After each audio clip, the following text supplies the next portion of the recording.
सलाम नजीब आबाद चैनल के दर्शकों को मैं इकबाल हिंदुस्तानी, मेरी टीम के डॉक्टर वसीम बारी, मेरे साथी पत्रकार आफ्ताब आलम साहब की ओर से आदाब पेश है। जैसे कि दर्शकों आप जानते हैं कि हमारी कोशिश ये रहती है कि विभिन्न जनप्रतिनिधियों, विभिन्न प्रतिभाओं और विभिन्न क्षेत्रों के लोगों को हम आपके बीच में लाकर उनसे बात कराएं, आपकी समस्याओं का समाधान कराएं और साथ साथ अगर आप लाइव कोई सवाल पूछते हैं तो उनके सामने रख के आपको वो पेश करें। आज इसी श्रृंखला में हमारे साथ मौजूद हैं हमारे नजीबाबाद के ब्लॉक प्रमुख, जो कि मिलनसार भी हैं और लोकप्रिय भी हैं और उन्होंने अपने कामों से अपनी एक इमेज बनाई है, जनाब तपराज सिंह जी देशवाल। उन्होंने साथ साथ जो काम किए हैं वो हम यहाँ पर चर्चा करेंगे, उनकी उपलब्धियों की, उनसे सवाल पूछेंगे और साथ साथ जो लाइव आप हमसे सवाल करेंगे अगर हम तक वो पहुँचे तो हम वो सवाल भी उनके सामने रखेंगे। हम तपराज सिंह जी आपका स्वागत करते हैं हमारे सलाम नजीबाबाद चैनल की तरफ से। और सबसे शुरुआत यहाँ से करेंगे कि आपको बने हुए लगभग जुलाई में 2 साल होने जा रहे हैं ब्लॉक प्रमुख। आप उससे पहले भी सामाजिक क्षेत्र में और राजनीतिक क्षेत्र में सक्रिय रहे हैं, आपने एक अपनी छवि बनाई है। तो हम ये जानना चाहते हैं कि पहले आप अपनी उपलब्धियाँ बता दीजिए कि इस 2 साल में आपने क्या क्या काम किए। आपने मुझे बुलाया, पहले तो उसके लिए धन्यवाद।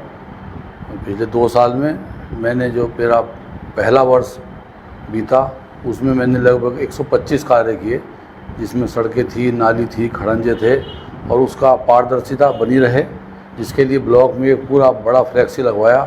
एक एक काम मैंने इस पर लिखवाए, अगर किसी को कोई शक शंका गुंजाइश हो तो वो देख के हमें बता सके कि हमने काम किया है। ये हम सिर्फ कहते हैं, हमने 125 काम किए हैं, पूरे काम ब्लॉक परिसर के अंदर बड़े फ्लैक्सी पे लिखे हुए हैं।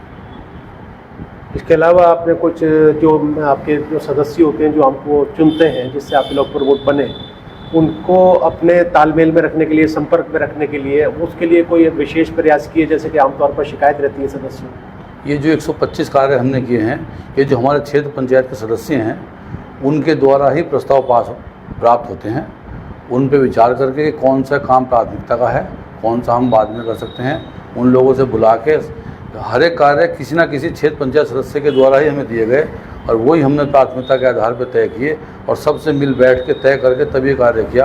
और लगभग 130-35 क्षेत्र पंचायत सदस्य हमारे संपर्क में हर समय होते ही हैं, जिनके द्वारा और भी समस्याएं हमें प्राप्त होती हैं, जिनका समाधान का हम प्रयास करते हैं यथासंभव। तपराज सिंह जी, आमतौर पर ये माना जाता है कि अगर मान लीजिए ब्लॉक प्रमुख किसी विशेष पार्टी को बिलोंग करते हैं और जो सत्ताधारी दल है वो किसी दूसरी पार्टी का है, तो काम कराने में थोड़ा सा दिक्कतें आती हैं। ऐसा नहीं है कि विपक्ष वालों के काम नहीं होते, काम होते हैं, लेकिन एक डबल इंजन की सरकार, ट्रिपल इंजन की सरकार हम अक्सर सुनते हैं। तो आपको भी क्या भाजपा का सत्ताधारी होने पर और आप भी भाजपा से जुड़े हुए हैं, उसका कुछ लाभ मिला? देखिए, मेरा मानना है कि सत्ताधारी दल हो या विरोधी दल हो, जिसका भी कोई जनप्रतिनिधि होता है, उसे जो नियमित कार्य हैं उन्हें करने में कोई विशेष परेशानी नहीं होनी चाहिए, होती भी नहीं है। हाँ, जो हम लोग अतिरिक्त कार्य करना चाहते हैं उसमें अगर हम सत्ताधारी दल से हैं तो अतिरिक्त कार्य कराने में हमें फ़ायदा होता है, हम अपना प्रयास कर सकते हैं और हमारा प्रयास सफल भी होता है। अगर हम विरोधी दल के हैं तो जो अतिरिक्त कार्य हम करा सकते हैं उन्हें कराने में कभी कभी करा भी पाते हैं, कभी कभी नहीं भी करा पाते, करा पाने की संभावनाएं घट जाती हैं, इतना ही है। वैसे तो सरकार कोई भी हो किसी को कार्य करने से रोक नहीं सकती। अगर हमारे में कार्य करने की क्षमता है तो हम कार्य करेंगे और हमें करना चाहिए। तपराज सिंह जी, हमारे दर्शकों को ये बात ज़रूर पसंद आएगी कि आप बहुत साफ गोई से, बड़ी स्पष्टता से हमारे सवाल का जवाब दे रहे हैं कि सत्ताधारी दल से जुड़े होने या ना होने का क्या फ़र्क पड़ता है। लेकिन फिर भी मैं एक बात और जानना चाहूँगा कि जो लोगों की अपेक्षा होती है, ग्रामीण जो होते हैं, जो आपके उस ब्लॉक में आते हैं, जो गाँव, हमने उनसे बात की तो वो ये जानना चाहते हैं कि सत्ताधारी दल से जुड़ा होने की वजह से, और दूसरे है कि आप एक प्रभावशाली नेता रहे हैं भाजपा के, तो क्या कोई विशेष योजना विचाराधीन है जो विकास के लिए, जो अब तक नहीं हो, वो काम कराने हो आपको कोई विशेष काम? देखिए, विकास करने के लिए मेरा व्यक्तिगत जो सोच है और मत है वो शिक्षा के द्वारा जाती है जी। हमारा सबसे ज़्यादा जोर जो हमारे प्राथमिक विद्यालय हैं, सरकारी विद्यालय हैं, उनका विकास कैसे हो, यही हमारी सरकार की भी सोच है। जब तक हम बच्चों को पढ़ाएंगे नहीं, हम कितना भी विकास कर लें उसका कोई ना तो महत्व है ना कोई लाभ मिलने वाला है। अगर हम कुछ बच्चों को पढ़ा पाए, वो पढ़ा देने के बाद वो अपना विकास कार्य करने में स्वयं सक्षम होते हैं, और अगर आदमी अज्ञान में है तो आप कितना भी उसके लिए काम कर दें, कोई महत्व उसके लिए होता नहीं है। तो मेरा व्यक्तिगत रुचि है, मैं पहले से भी शिक्षा से जुड़ा हुआ हूँ 2-3 कॉलेज चलाता हूँ। उनके नाते भी मुझे, मेरा व्यक्तिगत सोच यही है कि अगर हम शिक्षा को बढ़ा पाए, जैसा कि हमारी सरकार भी लगातार, पहले जो हमारे विद्यालय थे प्राइमरी जूनियर, उनकी स्थिति हम देखते थे बहुत जर्जर थी। आज सरकार ने अधिकतम कोशिश की है कि उन्हें नया किया जाए। ऐसा कोई प्राथमिक विद्यालय बचा होगा जिसकी छत ठीक नहीं है, जिसकी बाउंड्री वाल नहीं है, जहाँ शिक्षकों की उपस्थिति बायोमेट्रिक नहीं है, पूरा दबाव है सरकार का। मेरा भी मत है कि हम सबसे पहले शिक्षा पर ध्यान देंगे, उसके बाद हम बाकी सब कार्य करेंगे। अच्छा, जो गांव आपके उसमें आते हैं, ब्लॉक में आते हैं, और जो मेंबर आपसे जुड़े हुए हैं, चाहे वो उन्होंने चुना है या टोटल अब तो मेंबर आपके सब मेंबर हैं, तो उनके ज़रिए कैसे आप विकास की योजना बनाते हैं, या उनके संपर्क में रहते हैं, या गांव पंचायतों से कैसे कांटेक्ट लगातार करते हैं? टेलीफोनिक करते हैं पहला, जो आज का सबसे मजबूत माध्यम है जी। उसके अलावा वो लोग बीच बीच में, जो हमारा कार्यालय है विकास खंड में, वहाँ मैं लगभग नियमित बैठता हूँ। हालांकि हमारा नियमित बैठने का कोई मैंडेटरी नहीं है, कोई ऐसा नहीं है कि हमें सरकार के द्वारा ये हमारी उपस्थिति होती है, लेकिन मुझे रुचि है काम करने की, तो मैं लगभग नियमित बैठता हूँ। कुछ लोग तो सीधे मेरे पास आते हैं कि हमारे गांव में ये आवश्यकता है, ये करना है, हम उनकी एप्लीकेशन रखते हैं। 3 महीने में, 4 महीने में क्षेत्र पंचायत की बैठक बुलाई जाती है, जिसमें सभी प्रतिनिधि, चाहे वो ग्राम प्रधान हो, चाहे वो क्षेत्र पंचायत सदस्य हों, चाहे माननीय सांसद हो, माननीय विधायक हों, या और भी जनप्रतिनिधि हों, उन सबको बुलाया जाता है डाक के द्वारा सूचना भेज के। उस बैठक में जो भी प्रस्ताव पास होते हैं, फिर उसके बाद एक हमारे यहाँ प्रशासनिक समिति, निर्माण समिति है, उन सब प्रस्ताव को उसमें रखते हैं, और जो वो सब लोग बैठ के तय करते हैं कि ये काम पहले करना है, वो हम पहले करते हैं। अच्छा, जैसे एक बात ये जानने में आती है तपराज जी, कि जैसे मान लीजिए ग्राम प्रधान है, तो कुछ समस्याओं का समाधान तो वो अपने स्तर पर ग्राम पंचायत में कर देते हैं, कुछ उनकी अपनी सीमाएं होती है, मान ली फंड्स की प्रॉब्लम है, या उनके कोई प्रशासनिक अधिकारी नहीं सुन रहे हैं, या वो पुलिस से जुड़े हुए मामले हैं, तहसील से जुड़े हुए मामले हैं, तो क्या आपको इस तरह की कुछ पावर है कि ग्राम प्रधानों की जो समस्या है आप तक आए, आप उनका समाधान कराने में उनका कुछ सहयोग कर पाते हो? देखिए, संवैधानिक तौर पे तो ऐसी कोई पावर क्षेत्र पंचायत अध्यक्ष के पास होती नहीं है। अच्छा। ग्रामीण जो ग्राम पंचायत है वो अपने आप में स्वतंत्र इकाई है, वो अपने काम स्वयं करती है, वो सक्षम है करने में। फिर भी अगर किसी ग्राम प्रधान को प्रशासनिक अधिकारी से या कुछ और समस्या आती है, वो हमारे पास आता है, तो कोशिश करते हैं अधिकारी से बात करने की, समस्या निपटाने की। जहाँ तक फंड्स की बात है, ग्राम पंचायत की जो एरिया है वो सर्टिफाइड है जी। हम ग्राम पंचायत के अंदर कोई कार्य नहीं करा सकते, नियम तय है। ग्राम पंचायत की सीमा से बाहर कार्य नहीं करा सकती। तो फंड्स के तौर पे हम ग्राम प्रधान की कोई सीधे मदद करने में स्वयं सक्षम नहीं होते। हाँ, जो प्रशासनिक उनकी दिक्कतें हैं, अधिकारी नहीं सुनते, बीडीओ या और कोई अधिकारी या प्रशासनिक अधिकारी एसडीएम वगैरह, उनसे मिलकर हम उनकी समस्या को हल कराने की कोशिश करते हैं। वो हमारा नैतिक दायित्व है, कानूनी ना हो, नैतिक दायित्व है, उसकी हम पूर्ति करते हैं। एक हमारे युवा समाज सेवी हैं, उनका एक सवाल आ रहा है, लाइव वो कर रहे हैं, वसीम बख्श साहब, कि क्या शहरी क्षेत्र में भी आप विकास कार्य करा सकते हैं? कुछ क्षेत्र है आपका? नहीं, जो नगर पालिका और नगर पंचायत क्षेत्र है, कानूनी तौर पर उस बाउंड्री के अंदर हम कोई कार्य नहीं करा सकते। ग्राम पंचायतों में करा सकते हैं? हाँ, नहीं, ग्राम पंचायत से भी बाहर। अच्छा। ग्राम पंचायत की सीमा से बाहर क्षेत्र सीमा अपनी है। अच्छा, वो उसका अलग क्षेत्र है? हाँ, अलग क्षेत्र है हमारा। अच्छा, इसके अलावा हम ये जानना चाहते हैं कि जो आपको शिकायतें, मान लीजिए जैसे नाली खड़ंजे आपने बताया या और चीज़ें बताई, अगर मान लीजिए उसमें कोई बीटीसी मेंबर या ग्राम प्रधान का कई बार ऐसा होता है कि टकराव होता है हितों का, तो आप उसके समाधान के लिए क्या प्रशासनिक रास्ता अपनाते हैं या मीटिंग करके, बातचीत करके उसका कोई हल करने की कोशिश करते हैं? कोशिश की जाती है प्रशासनिक मदद ना ली जाए। अच्छा। क्योंकि प्रशासनिक मदद मतलब कहीं ना कहीं एक तरह से बल प्रयोग, और किसी भी समस्या का समाधान बल प्रयोग नहीं हो सकता, मेरा मानना है। अच्छा। कोशिश करते हैं वो समस्या मेज पे बैठ के दोनों की निपटाई जाए, कि दोनों ही विकास के लिए बने हैं। वो स्वतंत्र इकाई है, हमारी भी अलग इकाई है, तो हम मेज पे निपटाने की कोशिश करते हैं। अच्छा, एक सवाल अक्सर हम पत्रकारों की जानकारी में ये आता है, आफ्ताब आलम साहब हमारी टीम के, डॉक्टर वसीम बारी हैं, और भी साथी हैं, उन्हें शिकायतें मिलती रहती हैं कि गांव में कई बार योजनाओं का लाभ लेने के लिए कोई सिफारिश की ज़रूरत पड़ती है। जैसे मान लीजिए प्रधानमंत्री आवास योजना में किसी का मकान बनना है, अब उनके नाम वो मानक पर खरे उतर रहे हैं, पूरे पैरामीटर्स सब फॉलो कर रहे हैं, और उनका नाम काट दिया जाता है। ऐसे कुछ हमारे पास जानकारी आई है, हम आपको दिखलाएंगे प्रोग्राम के बाद। तो उसका समाधान कैसे हो? देखिए, वैसे जो सरकार के मानक हैं, मुझे तो अपने विकास खंड की जानकारी है, लगभग सब गांव मैंने घूमे हैं। जो सरकारी मानक हैं, हमारे मापदंड हैं, आज की तारीख में मुझे नहीं लगता उन मापदंडों पे कोई भी मकान बनने के लिए शेष है।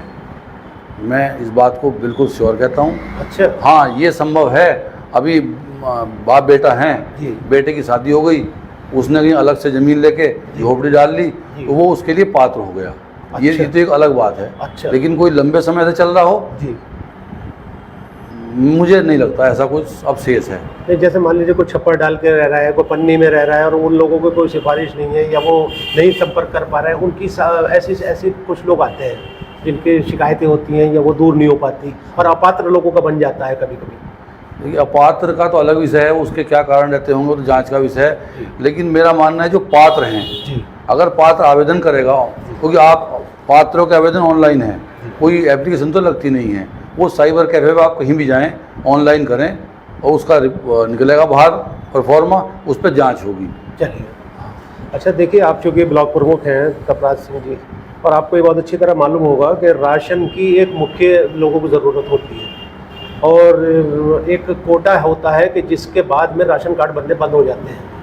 लेकिन लोग, पात्र लोग जो हैं फिर भी रहते हैं, गरीब लोग हैं, आबादी भी बढ़ रही है, ज़रूरतें भी बढ़ रही हैं, तो ऐसे लोग जो पात्र हैं लेकिन उनका कोटा फिक्स हो जाने की वजह से राशनों का, और राशन नहीं बन पा रहा, ब्लॉक में जाते हैं, कहते हैं भाई अभी कोटा नहीं है, उनके लिए क्या हल निकाला आपने? ऐसे कई लोग हमारे पास भी आते हैं, एप्लीकेशन लेते हैं कि मेरा, वो वास्तव में पात्र भी हैं जी, लेकिन जो आपने बताया एक कोटा निर्धारित है, उससे ऊपर यूनिट नहीं बढ़ सकती हैं, उसके लिए कुछ अपात्र लोग जो हैं, मेरा उनसे आग्रह है अगर वो अपनी इच्छा से छोड़ दें तो जो पात्र लोग हैं उनको मिल जाएगा। अच्छा, उसके लिए भी हम कोशिश करते हैं, जो हमारे सप्लाई इंस्पेक्टर हैं, कई बार उनसे कहा भी गया है, इस तरह की शिकायतें आती हैं जो पात्र हैं उन्हें नहीं मिल रहा। वैसे तो सरकार ने जो व्यवस्था की है, अब शायद कोई अन्न की वजह से भूखा तो है नहीं। जी, इस समय सरकार ने पूरा, अब तो फ्री है, जनवरी से 2023 से कोई पेमेंट भी नहीं है, मुफ्त सरकार बांट रही है।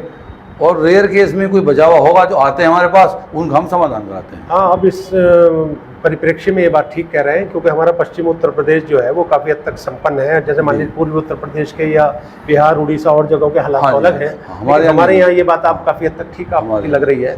लेकिन जन्म मृत्यु प्रमाण पत्र बनवाने में एक समस्या ये आती है कि मान लीजिए किसी आदमी की मृत्यु कहीं रास्ते में हो गई, वो किसी ना तो ग्राम पंचायत की सीमा में था, ना नगर पालिका की सीमा में था, और यह जन्म हुआ, जैसे मान लीजिए अभी ग्रामीण क्षेत्र के लोग वो उतने जागरूक नहीं हैं, कहीं मान लीजिए अस्पताल में जन्म हुआ, किसी बच्चा किसी के घर पे हुआ, किसी का रास्ते में डिलीवरी हो गई, तो वो कहते हैं जिस जगह हुई है वहाँ से लिखवा के लाइए, सर्टिफिकेट लाइए, उसका कैसे समाधान हो? नहीं, ऐसी तो कोई ज़मीन नहीं है जो किसी न किसी क्षेत्र में तो आती होगी, और ये नियम यही है कि जहाँ जन्म या मृत्यु होगी वो सर्टिफिकेट वहीं से जारी होगा। अच्छा, ये नियम है सरकार का। अगर कोई मेरे ग्राम में पैदा हुआ है तो आपके शहर से उसका नहीं बन सकता, ये नियम, चाहे आपके यहाँ ही रहता हो अलग विषय है, अगर जन्म उसके ग्राम, मेरे गांव में हुआ तो वहीं से बनेगा।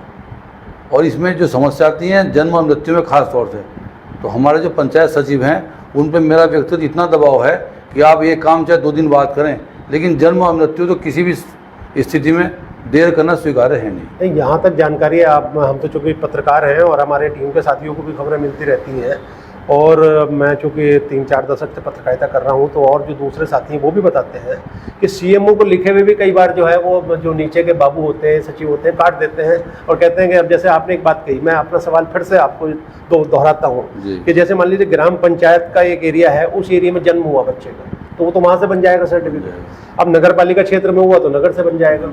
लेकिन आपने बताया एक तीसरी सीमा भी होती है कि जो ग्राम पंचायत से बाहर है और नगर में भी नहीं है, तो उसका बनने में ये दिक्कत आती है कि रहने वाला मूल निवासी तो मान लो किसी और जगह का है और जन्म किसी और जगह हुआ है, तो वो कहते हैं वहां से लिखवा के लाइए। तो कहाँ से लिखवा के लाए, किससे लिखवा के लाए? नहीं, जहाँ उसका जन्म या मृत्यु हुई है वो तो वहीं बनेगा, कहीं से दिखाने की आवश्यकता है ही नहीं उसके अंदर, केवल आईडी चाहिए, वो उसके पास होती है। तो अगर ये कोई ये कहता है कि वहाँ से लिखवा के लाओ तो गलत है। हाँ, इस तरह से मतलब परेशानी, वो गलत है, उसके लिए शिकायत की जाए, उस पर कार्रवाई होगी। सरकार का भी बहुत जीरो टॉलरेंस है, सबको जानकारी है, भ्रष्टाचार स्वीकार नहीं है, ऐसा सरकार की इच्छा है हमारी। अच्छा, जिन ग्राम पंचायतों में या ग्राम प्रधानों के कई बार ऐसा होता है कि उनको फंड्स नहीं मिल पाते, या उनकी अपनी लिमिट है कि फंड्स उतने जितनी ज़रूरत है उतना नहीं आ पाते, तो उनकी पूर्ति के लिए आप क्या मतलब ब्लॉक प्रमुख के नाते उनके लिए कुछ मदद करा पाते हैं शासन से? नहीं, फंड्स तो सरकार ने निर्धारित किए हैं क्षेत्रफल और जनसंख्या के आधार पर, वो पंचायतों को मिलते ही हैं। अच्छा। अतिरिक्त फंड सिफारिश के आधार पर नहीं मिल सकता, चाहे वो कितने बड़ा सिफारिश वाला हो। अच्छा। उसे नहीं मिल पाएगा। हाँ, कुछ सरकार की योजनाएं हैं, ग्राम पंचायत अगर अतिरिक्त कार्य करती है, कोई प्रोत्साहन का कोई बढ़िया काम करती है, तो उस पर कुछ इनाम घोषित हैं, वो उन्हें मिल जाते हैं।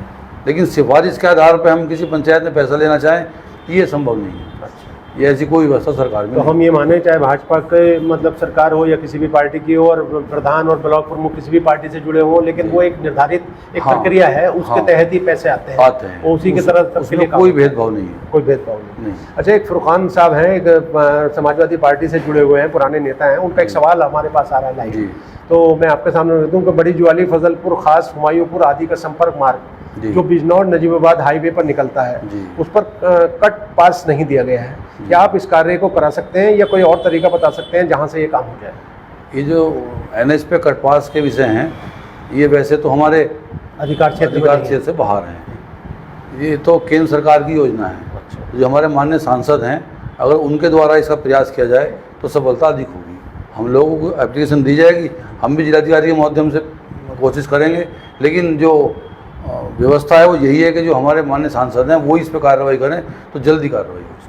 अच्छा, एक जानकारी हमें ये मिली थी कि जब आपने ब्लॉक प्रमुख का चुनाव लड़ा जी तो आप निर्दलीय थे, जी। उसके फ़ौरन बाद आपने भारतीय जनता पार्टी ज्वाइन करी, क्या ये बात सही है और क्यों करने की ज़रूरत महसूस हुई आपको? नहीं, पहली बात तो ये, मैं भाजपा में पहले से ही कार्यकर्ता रहा हूँ। उस समय कुछ स्थानीय स्तर पे किसी दूसरे व्यक्ति को टिकट दे दिया गया, अच्छा। जबकि उनके पास उतना पर्याप्त आधार नहीं था। मैंने निर्दलीय के रूप में अपना नामांकन पत्र दाखिल किया। वैसे तो पार्टी ने कोई सिमलाती दिया नहीं था किसी को भी, वो केवल समर्थन मात्र था। और जो पब्लिक के लोग थे, जो उनका उस व्यक्ति के प्रति या उस गुट के प्रति उनका समर्थन नहीं था, आम आदमी का समर्थन मेरे साथ था। अच्छा। तो उसी नाते मैंने नामांकन किया और उसी का परिणाम है कि सबके सहयोग से परिणाम आया और मैं प्रमुख बना। अच्छा, ब्लॉक प्रमुख के नाते आप अपनी कोई और उपलब्धियां या कोई अपने भविष्य की योजनाएं या कोई समस्याएं अगर दर्शकों से हमारे शेयर करना चाहें तो वो रख दीजिए। उसके अलावा फिर हम दूसरे मुद्दों पर बात करेंगे। उपलब्धियां तो 1 साल की मैंने वहाँ बताई लिखी हैं। 2 साल 20 जुलाई को पूरा होगा। इस 1 साल की भी मैं वहीं जो मैंने किया है, पारदर्शिता बनी रहे सरकार की नीति के अनुसार, वहीं लिखूँगा। बाकी इसके बाद ही मैंने लगभग 100 कार्य अब तक इस अगले साल में भी कराए हैं। भविष्य की योजना में मेरी कोशिश रही कि जिन लोगों ने मुझे वोट दिया या नहीं भी दिया, मैं पहले भी कोशिश की है, जो क्षेत्र पंचायत सदस्य मेरे साथ नहीं थे उनके माध्यम से भी काम कराऊं, और मैंने काम कराए हैं।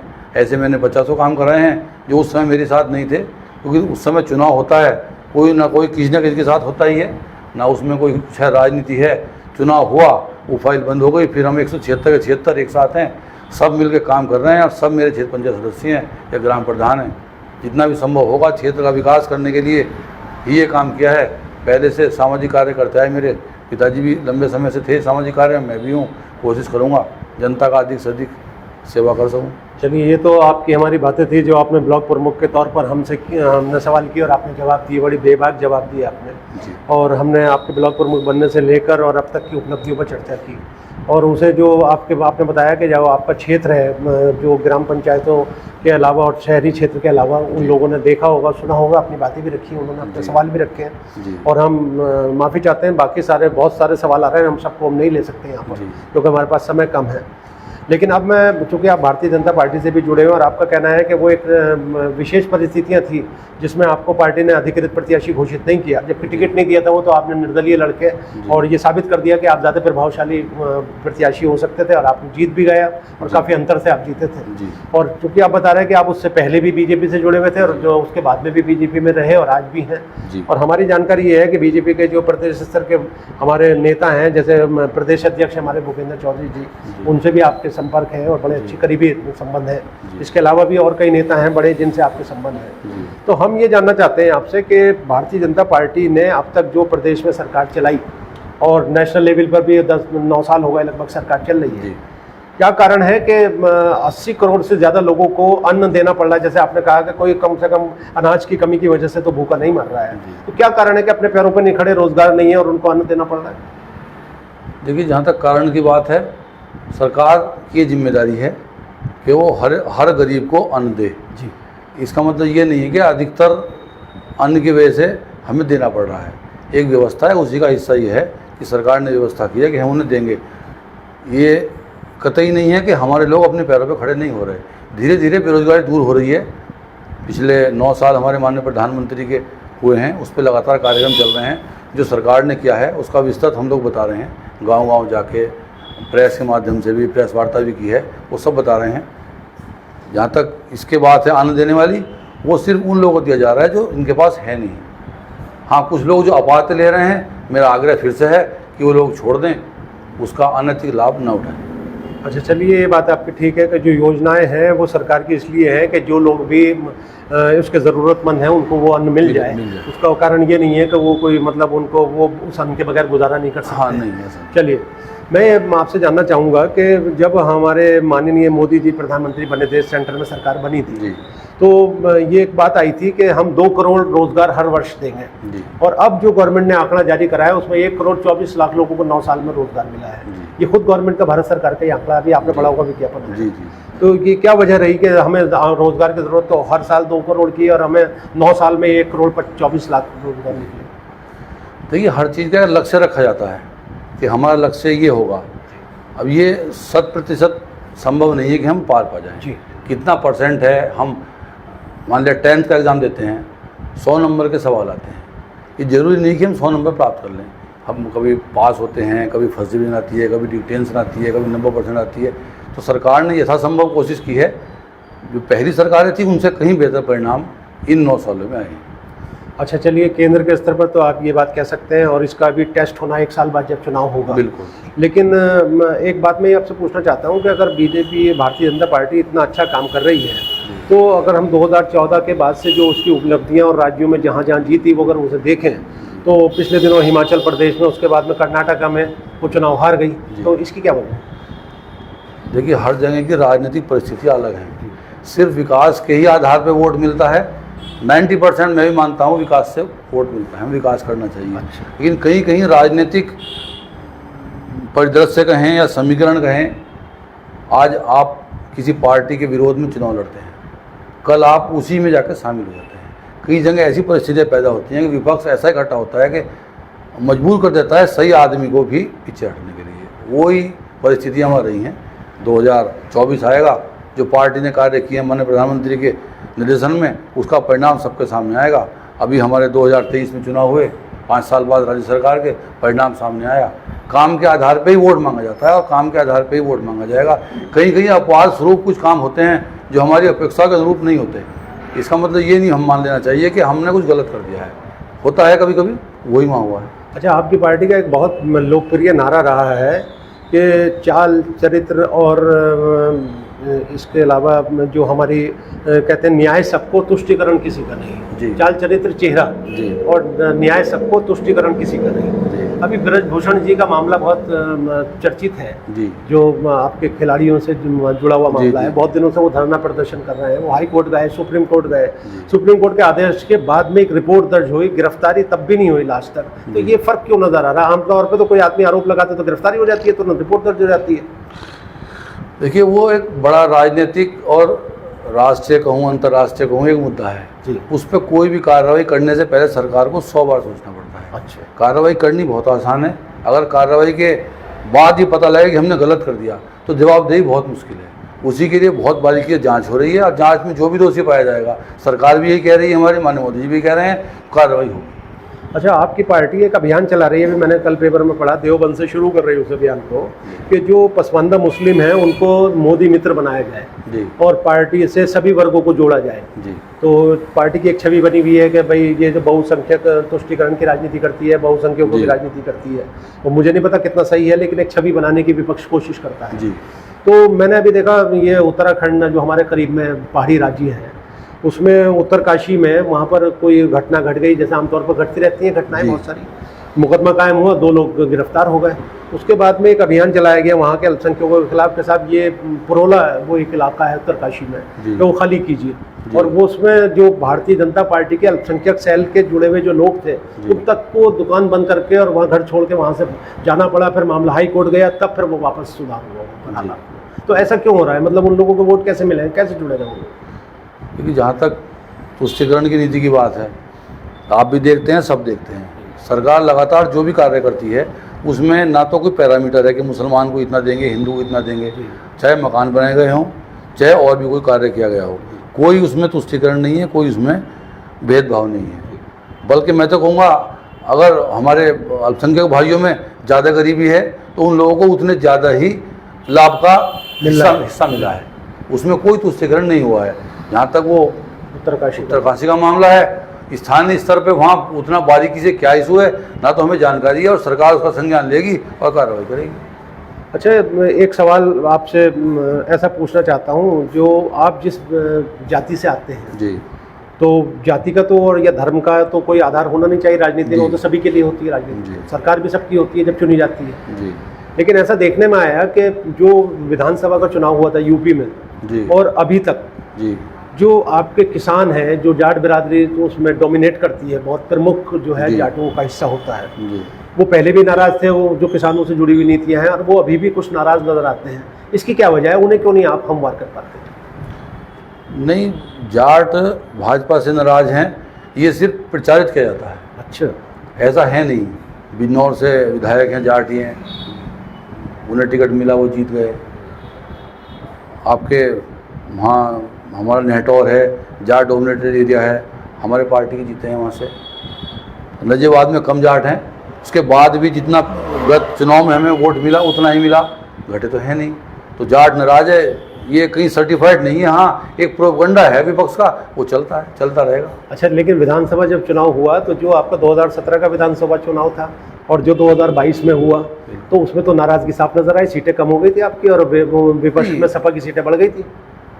ये राजनीतिक समीकरण बनते हैं कभी कभी, ये राजनीति है, चलता है। वोट का प्रतिशत है, कहीं डाउन हो गया, कहीं ऊपर चला गया, परिणाम में अंतर आता ही है। अच्छा, चलिए, अब अंत में मैं आपसे ये जानना चाहता हूँ कि जो आप हमारे स्टूडियो में आए, जनता के लिए कोई संदेश आप देना चाहें अपने क्षेत्र के लिए, अपने नजीबाद ब्लॉक के लिए, तो वो एक आप दे दीजिए, उसके बाद में हम प्रोग्राम को अपने अंत की तरफ ले जाएंगे। संदेश के लिए मेरा सिर्फ ये कहना है कि जो पात्र लोग हैं किसी भी योजना के, वो ईमानदारी से उसका प्रयोग करें, और जो अपात्र हैं वो उसे छोड़ दें, जिससे गरीब लोगों को लाभ हो। गांव में जो विकास कार्य हो रहे हैं, अगर उसमें कहीं बहुत घोटालेबाजी हो रही है, उसकी सूचना दें, उस पर कार्रवाई की जाएगी। लेकिन कार्रवाई करने के लिए ईमानदारी से करें। सिर्फ राजनीतिक वश कोई भी आप न शिकायत करें, ना अपेक्षा करें, वो संभव नहीं है। सरकार की जैसी हमारी भारतीय जनता पार्टी की नीतियां हैं, उनके अनुसार जो भी उचित होगा, जीरो टॉलरेंस की नीति है। हम पूरा कोशिश करेंगे कि आम जनता का विकास हो, उनका विश्वास हम जीत लें और आने वाले चुनाव में उसका परिणाम सामने आए। सलाम नजीबाद के दर्शकों, आपने देखा तपराज सिंह जी ब्लॉक प्रमुख हमारे स्टूडियो में आए और हमने जो जितने सवाल किए उनके सामने रखे, उन्होंने बड़ी बेबाकी से और बड़ी स्पष्टवादिता से उनका जवाब दिया। हम तपराज जी के आभारी हैं और हमें अच्छा लगा कि आपने हमारे सभी सवालों के जवाब दिए, और साथ साथ हम आपको एक बार फिर आभार आपका व्यक्त करते हैं कि आप हमारे स्टूडियो में फिर दोबारा से आएँ, और आपकी जो उपलब्धियां होंगी इसके बाद हम फिर एक बार उन पर चर्चा करेंगे। एक बार फिर हम आपके सामने सवालों का एक श्रृंखला रखेंगे, और हमें अच्छा लगा कि आपने जिस तरह से हमारे जो ऑनलाइन हमारे दर्शक हैं उनके सवालों का भी जवाब दिया, पार्टी से जुड़े हुए सवालों का जवाब दिया। ऐसा बहुत कम होता है, हमने बहुत कम नेताओं में ऐसा देखा है कि इतनी स्पष्टवादिता से साफगोई से वो जवाब दें। अब हम आपसे विदा लेंगे, आपका आभार व्यक्त करेंगे। नाजरीन, हमें इजाज़त दीजिए, और हमारे साथ जो डॉक्टर वसीम बारी हैं, हमारे आफ्ताब आलम साहब हैं, और इसके अलावा हम एक इन्फॉर्मेशन आपको देना चाहेंगे कि आज का ये प्रोग्राम तो हम यहीं ख़त्म करते हैं। रात 10 बजे हमारे स्टूडियो में मौजूद होंगे हमारे नगर के मुफ्ती अफसरार अहमद साहब, जिनसे ईद उल अज़हा के टॉपिक पर हम बात करेंगे। आप लोग देखना न भूलें। तब तक के लिए खुदा हाफिज़, जय हिंद, जय भारत। सभी ताज़ा खबरों से जुड़े रहने के लिए हमारे चैनल सलाम नजीबाबाद को सब्सक्राइब करें और बेल आइकन पर क्लिक करें।